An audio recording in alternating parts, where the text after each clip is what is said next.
Super Talk 99.7 WTN, Matt Murphy Show, final hour of the week. It's going to be a fun one, I can guarantee you that. It's episode 920 of our gatherings together. And I thank you for being a part, hopefully, of every single one of them, if that's the case. Thanks to Freddie O'Connell, the mayor of Nashville. If you missed the mayor of Nashville, I don't agree with Freddie on a lot of things, but I do appreciate the fact that he's willing to come on into the firing line and answer questions of you, the listening audience, and answer questions of me. We appreciate that. Ben Rose was on earlier. He's the attorney representing Robin Smith. And we had him on because, Robin Smith was the third part of that stool that involved Glenn Cassida and Kate Cothran, right? And this was a trifecta of people that did wrongdoing. They were guilty of human services fraud. She pled guilty, will be serving 8 months in prison starting in January, and she didn't get a pardon. And the president, say what you will about it, he pardons the other two guys that did get convicted based in part on her testimony, but he didn't pardon her, which seems very awkward and odd. So thanks to Ben for coming on and giving his perspective, and, of course, Jay St. Clair. I've been wanting to get this guy back on the show for a long time. He came into Nashville, Tennessee in 2023, and he has absolutely just blown up online, blown up on social media. You probably follow him. You probably watch his podcast.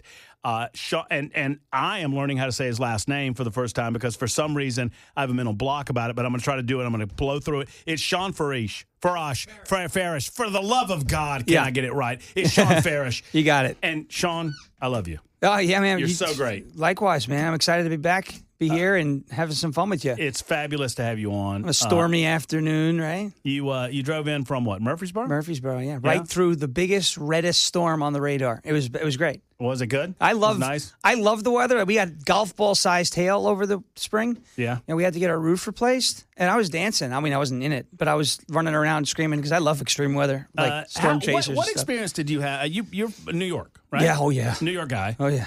Where'd you grow up? Long Island. Right, so it's 40 miles east of the city. That's wow. I can't imagine. What was life like? But Long Island's like... It's not the city. It's not the city. It's not the city. It's impacted by the city. You get a lot of influence from the city. It's connected, very much connected to the city by the railroad. So you can hop on a train, whether on the North Shore, South Shore, Long Island, you could be in the city in an hour. And it's easy. You sit on the train. Now, the trains used to be, not that scary. And then once de Blasio came in, started not allowing the cops to do their jobs, that's when things started to get a little crazy. So that's pre-COVID still, though. That's like 2018, 2019. Mm-hmm. Friends of mine, we'd go in. We'd hit a few bars in the city. It was fun. We'd make a night out of it. We don't have to drive because we got the train. Someone would pick us up from the train station. So it was an easy night for us, But, you get out of Penn Station. It's homeless everywhere. Everywhere. And this is pre-COVID. And now it's worse. When I left in 2023, and my wife's from Florida, and we met online, and she moved up with me for the last 6 months when we were in New York to help me with I was working with the Zeldin campaign, big grassroots organization we started on Long Island, protesting Cuomo, and that's a whole nother thing. But we're driving home from, ironically, a New York Jets game, and I said to her, the Jets aren't the worst thing you're going to see tonight. We're going through the city. And there was literally a guy, doing number 2 on the sidewalk, and she's like, is he? I was like, yeah. That's what it is. I have a buddy that is a former producer of mine from Birmingham, and he moved to New York. He wanted to make it in the big city, and he started in radio. He worked for WABC. He worked for Curtis Lewa for a while, was his producer for a minute. And now he works for a local all-news television station up there. He's a overnight guy. And he tells me the same story. He said even when he first went to New York in like 2017, 2018, he said it was it's the big city. You're going to have homeless. You're going to have all of that. But now, that's what he says. He said he and his partner live in Greenwich, which is a fancy place in Manhattan. It's high dollar. And he said, I have to walk by people pooping in the street to get to my door. And he's but they still vote for it, though. That's the craziest thing. There's so many people. I'm like, do you want to step through poo on the sidewalk? They're like, no. So then vote for the guy who isn't going to allow the people to keep doing that. Right? Like, this is real simple. I always say, like, when you're looking for find a common ground with maybe somebody you don't agree with, I feel like a great place to start is like, so if I gave you the choice of a safe community and an unsafe community, and the cost is exactly the same, the only thing that's different, same house, same cost, where would you go? Safe or unsafe? 99% of people would say safe. Sane people would say safe. Right. But then what happens to like a third of them, almost more, after that? Because I feel like that's good place. And there's only one side, so to speak, that is promoting policies that would create safe communities. So what happens? We say 99% or 80% or 70%, but like the country is 50-50. Why? What happens to some of those people where they drop off and they're like, well, I would trade a safe community for, So I saw this was a 5-second clip that was emblematic of what happened in New York, in my opinion. It was a guy on the street, like in Central Park, and he's interviewing people. And the clip was 2 questions. Who did you vote for? Oh, I voted for Mamdani. Do you support socialism? Oh, no, of course not. Then what the hell are you doing? What are you doing? What? This is the problem with New York, too, and I explained this to a lot of people. After Mamdani won the primary, and they're like, well, what if Cuomo splits the vote and Sliwa? And I was like, guys, you don't understand. In New York City, it's so robotic the way the electorate works. A pair of sweaty gym socks, if it was listed on the ballot as socks, sweaty gym, Democrat would win. That's all they're looking for. They don't know. Some of these people don't know they voted for a socialist. They just know they voted for somebody who said he was a Democrat. And it's not Andrew Cuomo because nobody wants that again. Right, and it'll be the definition of FAFO. They'll get it. They'll figure it out. Eventually, but sadly what's going to happen is the people unable to leave the city are going to be left behind, and the people that do have the ability to leave the city will. Which kind of leads us to the Bill Lee thing. But before we get away from it, you talk about making making more complex issues as simple as possible and finding those common ground. Yeah. That common ground. Yeah. Like I had Afton Bain. She's ghosting me now. And by the way, somebody asked me. I signed up for her little town hall today with Jasmine Crockett and got let in, and then they kicked me out. Oh, so originally I had tickets, and then they said, "Oh, we've got too many people, so we've got to do a lottery system," and I was not allowed in the lottery system. So that's just answering the question from the listeners. But I asked Bain. And all these liberals that come on the show, that are willing to come on the show, it's like, should there be, when we talk about immigrants, should there be rules to get in? Don't tell me what the rules should be. Just, should there be rules? Right.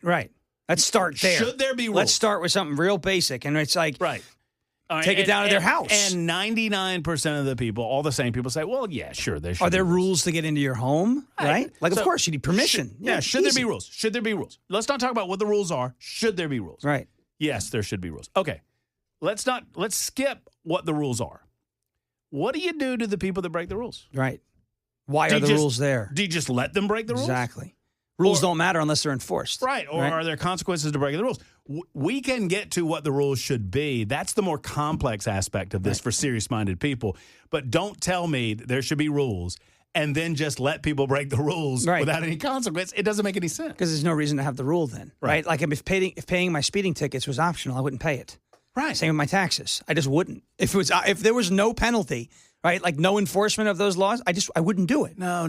They're like, no, you have to be a good guy. I say, well, I am abiding by a law-abiding citizen. If it is not legally binding for me to do that, I would, that's it. Well, it's Donald Trump said it in 2016 when they were going after him on his taxes. Yeah. He was like, of course I did everything I could do to not pay taxes. Everybody, so did she. He said that's what accountants' jobs are. To make you pay as less as possible. Well, no, I have it on good authority from the socialist who is now in charge of New York City that people are genuinely good and good-hearted, and they want to pay extra. Of course. They're going to pay extra. Everybody's going to do the right thing. That's why none of them opt to ever send more than what they owe in taxes, right? I'm like, you want to pay more? You start. If you give the government an extra $1,000 and they're not going to say, hey, I think you made a mistake. No, they'll keep it. Keep it and that's it. Mamdani taught us that, he said this like 2 or 3 years ago, that criminal behavior is because of past experience, negative experience on the individuals committing the criminal behavior. And so if we get to the root cause of that negative experience, then we'll eliminate the behavior.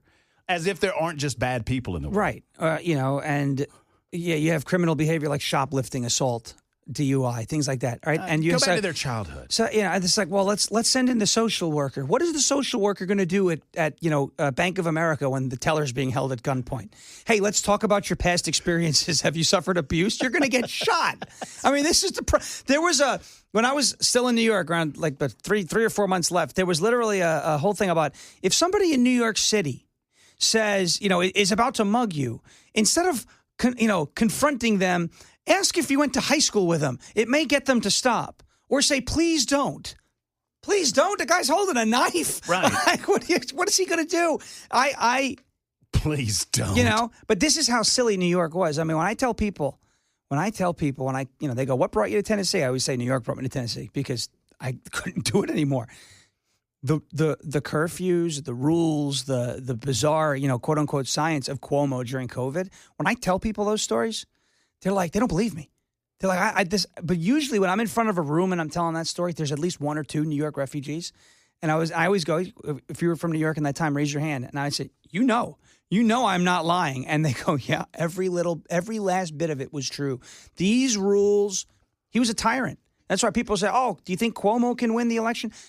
There are a handful of people in New York that will never vote for him again because of what he did. Never. It was horrible. And I hear stories from my friends who lived on the island who said that it was like a zombie apocalypse movie. It was. During COVID. Mm-hmm. And it was just, and my if favorite you went part, outside, actually, you get arrested. That was my favorite part when there was nobody on the road because I was still working. I worked for Sherwin-Williams and their lawyers found a way to keep our store open. So it was great. I was selling paint in the middle of a pandemic. And you would not be essential job. Essential job. You would not be, you would be shocked how many people with the stimulus check painted their living room multiple times. I saw people come in throughout the course of the month. They painted it 2-3 different colors. I said, why not buy crypto? Good idea. Back in 2020. But I'm driving in. And it's like the first time in my life there's never been traffic. I was like, yes, everybody on Long Island, stay home, save lives. This is great. But other than that, everything being closed was terrible. So what did you know about Tennessee when you came here? That there was no state income tax. That was it. No state income tax. And I know that I call them the unicorns. These are the people that have been here all of their lives. I know that they get tired of hearing me say this, but for those that haven't been here that long, I don't know that Tennessee natives recognize how good they have it. Yeah. I don't know that they do because I lived in red states. Mm-hmm. I lived in Alabama for 20 years. I grew up in Georgia. Georgia is a formerly red state, now purple state. Thank you, Atlanta. Right. But even these states had income taxes. Even these states had, more government that I see in Tennessee. And I understand that Tennessee's not perfect, but Tennessee's pretty good. Nowhere's going to be perfect, by the way. You're never going to get perfection. Okay? It's just not going to happen. So demanding perfection means automatic letdown, right? I mean, even some of the best pitchers in Major League Baseball, they win the game, but they don't pitch a perfect game every time. That doesn't mean they had a bad game. They still won. Your team still won. That's probably the most important thing. You would ask any player on a team. So in the aftermath of the elections that happened the other day, a lot of people in the state, a lot of my listeners, because we talked about Governor Bill Lee's message to New Yorkers, particularly business owners in New York, that, hey, we're open. Just come on down. We're a freedom-loving state. If you love freedom, security, if you love personal independence, if you want your business to thrive in a state that believes in that, come on down. People are like, no, Tennessee's full. Tennessee's full. I get it. I understand you're fearful that people are bringing something with them. And I tell them all the time, these folks are running from something. They're not bringing what they're running from with them. They're running to what we have here. Right. I'm one of those people, right? So I was one of those people when I posted the morning I was moving. I'm moving to Tennessee from New York. And there were a lot of people who followed me who were like, oh, great, they're going to love you there. And then there were some people who didn't follow me and were like, we don't want you. Go away. And so actually, John Rich jumped in the comments and was like, we're going to be so excited to have you here. And people were like, oh, if John Rich likes him, he must be fine. And I was like, oh, whew. You got to get Rich on your side. But it was great. And I saw the whole Bill Lee thing, and I understand the argument of there's a lot of people moving in and the farmland is going away and there's a lot of subdivisions popping up. But it's not all people that aren't going to vote like us. So there was a study done recently, I want to say a year or so ago, that 80% of the refugees from California are conservatives, are voting Republican when they come to Tennessee. And so it's kind of different post-COVID because what I saw after the Mamdani election in New York City, I saw a lot of people who, I would agree with say, I have to get out of here. But I saw some people I don't agree with going, I want to go to New York. Liberals moving to New York City because they think it's going to be paradise. Go. By all means, go. So post-COVID, I feel like the whole migration trends in the United States, it's not necessarily blue voters fleeing from blue states en masse. It's red voters fleeing from blue states because they saw what happens during a national emergency. They don't want that. They don't want that to be their life. They're done. They're going to contribute to a state like Tennessee, like Florida, like Texas, and that's what I did, and it's been great. Unlike your podcast, we have to take commercial breaks, and I want to talk about your podcast in a moment. I want to talk about the first time you ever did Trump, when you realized you could do Trump. I mean, for those that don't know, Sean is the best Trump impersonation on planet Earth. I mean, Nobody does a better job. Matt knows that. Nobody does a better job. And he's a tremendous person, too, a very nice guy. So I'll ask other questions. Is it hard when you start? Is it hard to get out of it? All of these things will happen in a moment with Sean Farish on Super Talk 99.7 WTN. Super Talk 99.7 WTN. Matt Murphy Show. Thank you for being with us. 26 minutes after the hour. Sean Farish is with us as well. Podcast is? Ungoverned. It's on Rumble, rumble.com at 10 a.m. Eastern, so 9 Central, every day, Monday through Friday. You enjoying it? I love it. We love it. We have so much fun. You got to have a good time over there. We always do. We try, Sometimes it's a little tough, right? The news is real heavy, especially with, Charlie in the last 90 days or so has been tough, but... So I wanted to talk to you about this because you've not been afraid of it. I've stayed largely away from it because I don't know. I'm not above it. I'm not beneath it. I've stayed away from it. Mm-hmm. But there seems to be internally within the conservative influencer community kind of a vacuum, a void. Obviously, Charlie left a huge void, and there seems to be, tell me if I'm wrong, like a power struggle. A little bit. I'll tell you what's going on, I think, and this has been what's going on. It's largely because of how the internet works and how the algorithms work. The truth doesn't sell. I mean, you remember maybe a year ago in New Jersey, there was apparently a drone the size of a school bus launching motherships on remember the whole thing with the drones? Yeah. It was a military test. And there was or a private contractor that was going to wind up selling their drone to the military, potentially. There was a press release about it in June of 2023 that said that exact corridor where all the drones were, that was going to be experiencing, testing and research and development. It was out there, but everyone had to tell you that it was aliens or some crazy thing or Iran or it was China, whatever. Sensationalism sells more than the truth. And so, like, you in radio, Howard Stern. I grew up in New York. He was an icon there for a while because he was a shock jock, right? So you never knew what he was going to say, okay? And every time he said something outrageous, here came the publicity. And so that's exactly what the algorithms on social media are doing. If you say something reasonable, people will be like, oh, that's reasonable. Isn't that nice? I'll just leave that alone.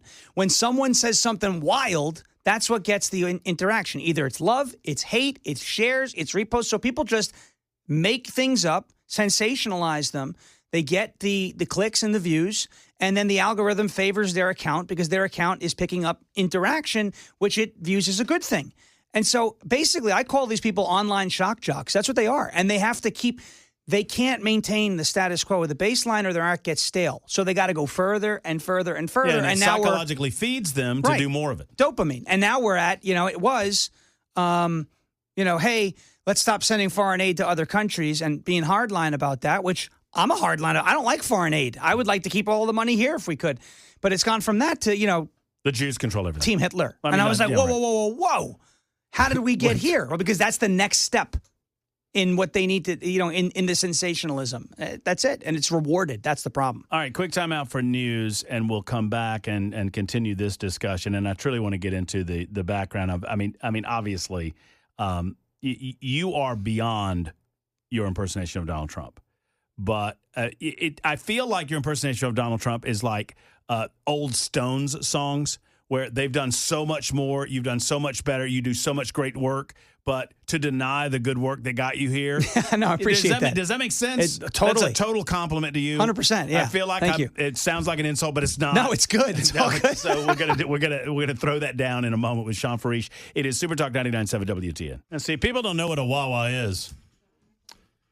Hold on. Thank you, Jackson. People don't know what a Wawa around here is. No, I know I'm what excited a Wawa about is. it. I'm excited. Are you? Yes. I mean, they got good coffee. Do they? Yeah. I'm trying to remember the last time I went in a Wawa. It was in it feels like Pennsylvania. We didn't have them in New York. It's a Pennsylvania thing. Yeah. It's a Florida thing. It's a Jersey thing.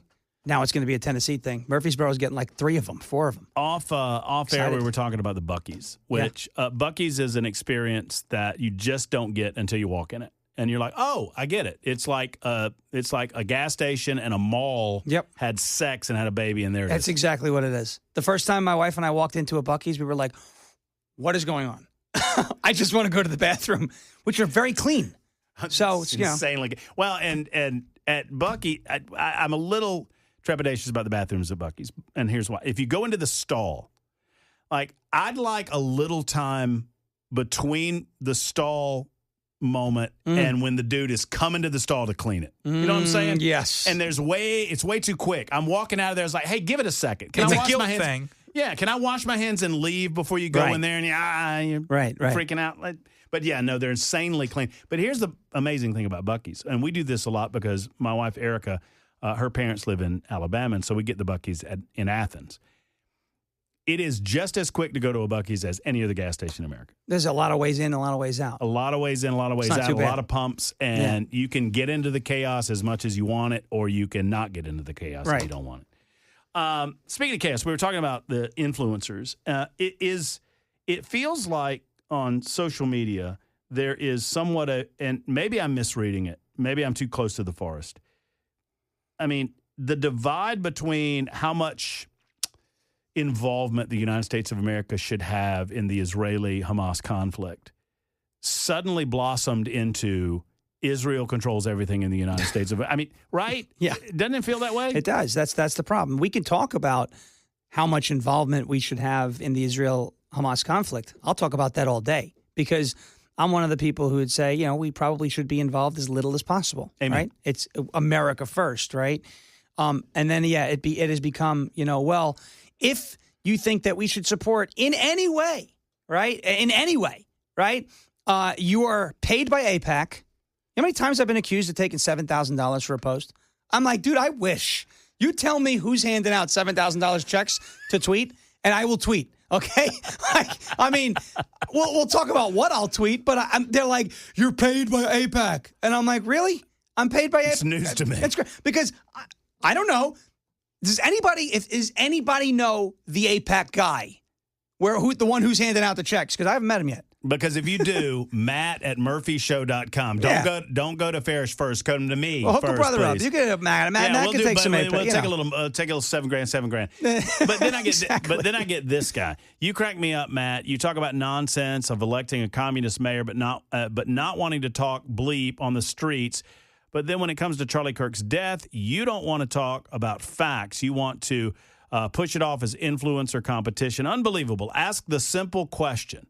He didn't get off the. So here we go with the conspiracy. So he didn't get off the roof with a rifle. Blah blah blah. John, I love you, and I tell Candace I said hello. Exactly. It's what you're saying. That I get that we should not trust the people that are in charge to tell us the truth. Sure. I understand that. Fine. Healthy distrust of government is their stat. It's healthy. But when it rises to the level of Donald Trump's involved and the Turning Point USA crowd's involved and that Erica Kirk had it just gets to the point of not only are you insulting me, you're hurting people. Well, and you're giving cover to the people who desperately need it. Right. So the political left that's the political radicalizing. left. Right. Exactly. Right. So they needed the cover. You have the nailed against the wall. You have a guy who is dating a transgender, furry, whatever, who wrote Antifa lingo on the bullets, who thought Charlie Kirk was a fascist, who, hey, fascist catch was on the bullets. And his parents said he was radicalized. You have everything that you need to nail the radical left to the wall, saying your rhetoric. Right. And I'm not saying we have to crack down on free speech. We're just saying he didn't come up with those ideas by himself, right? So you have them nailed to the wall, and you're telling me it was Egypt, it was the Mormons, it was Turning Point USA, it was Israel, it was a B cult, it was Erica. I mean, you're telling me it was everybody but the left. So nobody could do a better job cleaning up on aisle 2 for the left than these people who have accused everybody except the radical left. And before they say, oh, I didn't accuse anyone, I'm just asking questions. Then how come you haven't asked the question, did the radical left do this? They've asked everything else, right? Everything. Underground tunnel people, right? Now there's someone said that it was Charlie's clip-on mic. Guys, a deranged radical leftist killed Charlie Kirk and confessed in multiple group chats. And then his parents turned him in. Oh, who texts like that? I'm sorry. Do you know any 22 or whatever year olds who are radical leftists in a relationship with a transgender furry who just murdered somebody in cold blood? They're like, he doesn't text like a normal person. He's not a normal person. He's a cold-blooded killer, right? I mean, What am I? And I'm sitting there going, what am I missing? And they're like, well, you're missing everything and you're taking money. And I'm like, all right, goodbye. That's it. You just aren't opening your eyes, man. I mean, you just got to open your eyes. Come on. What else do you guys need to see? Well, if everything is a conspiracy, nothing's a conspiracy. And for some, sadly, everything is a conspiracy. And for me, the fascination is how much of this do people truly believe and how much of it is a psychological, they're chasing something psychological. Well, it was a dopamine hit. But let me look. Watch. This is what they do. Let me ask you, this is you're a sane, rational person, okay? You go to sleep, you wake up in the morning, everything is wet outside. What is your assumption? What happened? It rained. It rained. Candace would say that's what they want you to believe. Oh, yeah. It was actually the Mossad.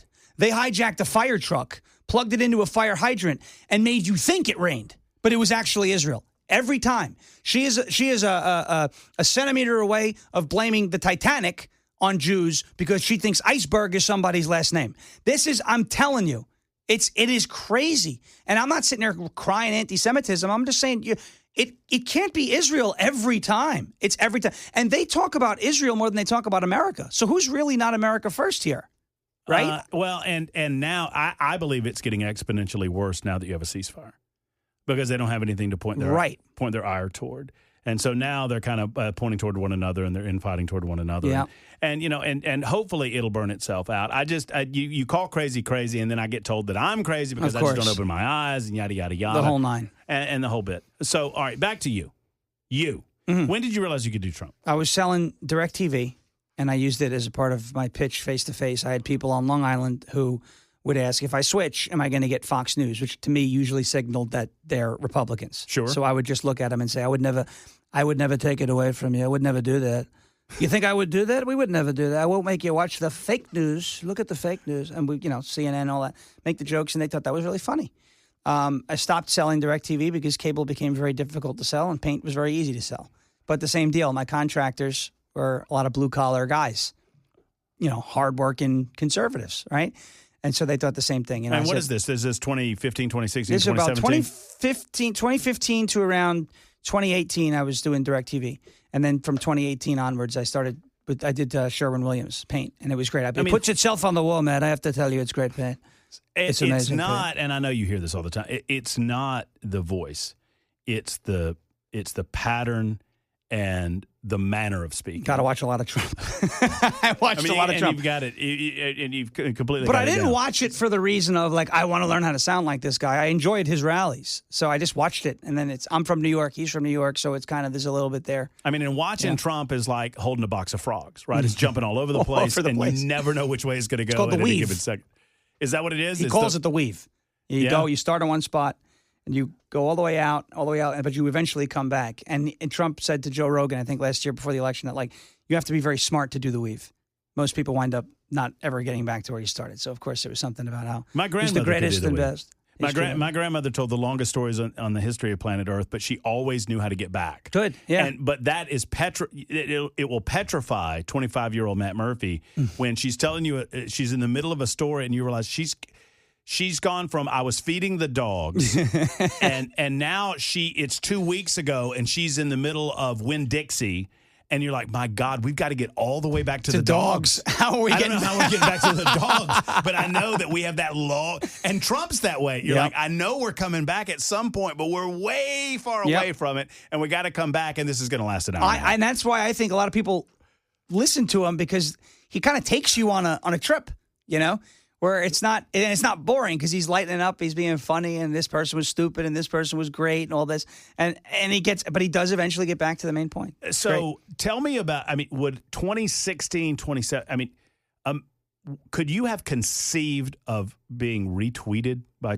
No. You've had a direct interaction with the president of the United States. Yeah, so that was wild with the sombrero, because they started, and this is the best part. Why I will say thank you, Hakeem Jeffries and Chuck Schumer, because had they just not made a big deal over it, like kind of how J.D. Vance disarms these people with the memes, he'll just make that his profile picture, right? Hakeem Jeffries went on the next morning on all the media and started crying about it's bigotry, it's this. So then people made more sombreros and more memes. And I was like, I have one already because I do, Cinco de Porto, the joke. And I had the poncho already because I was doing, Spanish with Trump, a bit that I did, a year and a half ago or so. And I was like, Might as well jump on the trend. It's just a trend. And it went, completely nuclear. And then Trump reposted. I went nuts. It was crazy. It's crazy because I want to know when he made the decision, like, I'm going to post that. I think this is great. So I was talking, this is before, this is during his first term. I had a buddy of mine, Cliff Sims, worked in social media. He was in the White House every day. He was, just off the Oval, and he wasn't in charge or anything, but he was a part of that group that worked social media for the president. Mm-hmm. And he told me a story one time. He said, "You want to know what Donald Trump's like?" And I was like, "Is he really? This is the guy." And he's right. And he goes, "Yeah." Right. And he said, "Yeah, of course it is. It's not us. We don't do that." And you remember? And he said, "Let me tell you this story." He said, we get in early. We get in like 6:00 in the morning. And he's posted something. He told me what it was, but it was like explosive. And he was like, "Oh my God, what are we going to do with this? Look at this. What are we doing?" And he said there's 4 of us sitting in a room together going, "What the hell are we supposed to do with this? What? Oh my God, what are we going to do?" And he said, the president of the United States walks around the corner, peeks his head around the corner and looks at him and goes, "Did you see it?" Of course. And he goes, he's so proud of himself. Of course. And it's at 2:00 in the morning. "Did you see it?" He doesn't sleep. Trump doesn't sleep. Yeah, we saw it. Yeah, we saw it. We got to clean it up now. Thanks. I love that about him. And I love that he's the one pushing the buttons, right? I think it's genuine. And, sometimes he'll say things that maybe you ask him on another day, "Hey, should you have said that?" Truth serum. And he would say, "Maybe I would have done that a little differently." But you know what? He's human. And I think it's refreshing to not see some sort of boilerplate thing posted all the time. Well, and it's hilarious to watch. Even conservatives and Republicans are doing it too, but particularly Democrats. They're chasing their tails trying to figure it out. And all it is authenticity. That's all it is. And to me, he gets away with so much because he's so authentic. And I can't put my finger on how he gets away with what he does. There's a certain aspect of it is like, I can't believe it. Right. I can't believe that this has happened. Because he is an enormously wealthy New York guy. Mm-hmm. And people in Arkansas freaking love him. Right. And I don't understand what that secret in the sauce is. I don't know. I think he's just entertaining. And he's authentic. And he's authentic. It's for the same reason why people across the country think, actors and actresses are great. They watch these award shows, not as many anymore, but people still, revere, some of these, Brad Pitt or Leonardo DiCaprio. And I'm like, whatever, they're just an actor. Like, I don't really care. Say some movies I watch that are good with them in it, and I appreciate their performances. Are you still having, because you've grown beyond just the Trump thing. You clearly still have fun with it. You still have a good time. All the time. Oh, yeah. We have a great time with it. And I'll just get a random idea, or I'll have somebody send me an idea. A follower or a friend will be like, "Hey, you remember that lady who stole the baseball from the kid?" Yeah, the Phillies fan or whatever she was. The Phillies Karen, yeah. So we woke up, and a friend of mine sends me 2 rhyming lines and was like, "You got to do something about it." And I was like, I could work with that. And I took those 2 lines and wrote a whole poem about this lady and read it as Trump, and it was great. But again, I've done this really my whole time since, the Trump voice went viral. I'll go on like live streams, TikTok live or something, and just turn it on and be like, "All right, anybody who's watching, just tell me to do stuff. And I'll improv it, and some of those things make the greatest bits. And I do it with everybody. It's fun." Who's the you developed during the campaign? You developed a thing with what's her name? Esty, Kamala. Yeah, I was doing Kamala, and it reminded me of an old school. So John Lovitz, who might be before your time, he was on SNL for years, and Lovitz did Michael Dukakis. And it was when Michael Dukakis was running against George H.W. Bush. So this is like in the late 1980s, right? And Lovitz tells the story of the night of the election. He was like, "I didn't give a crap. I wasn't political. I didn't give a crap who won the presidency of the United States of America. All I knew is that I saw the election results, and I turned around to my wife, and I was like, well, great. Now Dana bleeping Carvey gets to do the president for the next bleeping 4 years. Exactly. And I got nothing else." Right. And it's like, I felt bad because, Well, actually, her and I still mess around on TikTok. Stuff? Yeah, we have some fun doing like little battles and stuff. It's fun. It's just you got to have fun. And it's and to me, I like spur of the moment. Like every Tuesday night, I'll go on X and do a couple spaces, jump in, and we'll do like fake press conferences and stuff. I have no idea what people are going to ask me, but I answer as Trump, and sometimes it's hilarious. And a lot of bits have come from that too. All right, one more time with the podcast so people can find you. Sure, it's on rumble.com/LFATV. The show is Ungoverned. It's on 9 o'clock Central Time, 10 o'clock Eastern Time, Monday through Friday. What's LFA stand for? Live from America. Oh, that's pretty good. Yeah. I like that. Yeah. Sean Farish, am I still pronouncing your name You got right? it. You nailed it. Did I get it right the You last nailed it. time? Yeah. All right. Right as we end the week, man, brother. Thank you for coming on. Thank you for traveling through the storms. And let's do this again. It's been a lot of fun. 100%. Let me know. All right. We'll not be back. We're probably done for the week. Jackson, are we finished? Or we will be back? You telling me we will? Okay. Well, we'll come back in a moment on Super Talk. All right, Super Talk 99.7 WTN. Only a minute or so left. We failed on Nincompoops, and that is on me. My sincerest and humblest apologies. We'll try to make it up to you next week. And we almost failed on the Matt Murphy movie Mayhem segment, where I give you a movie.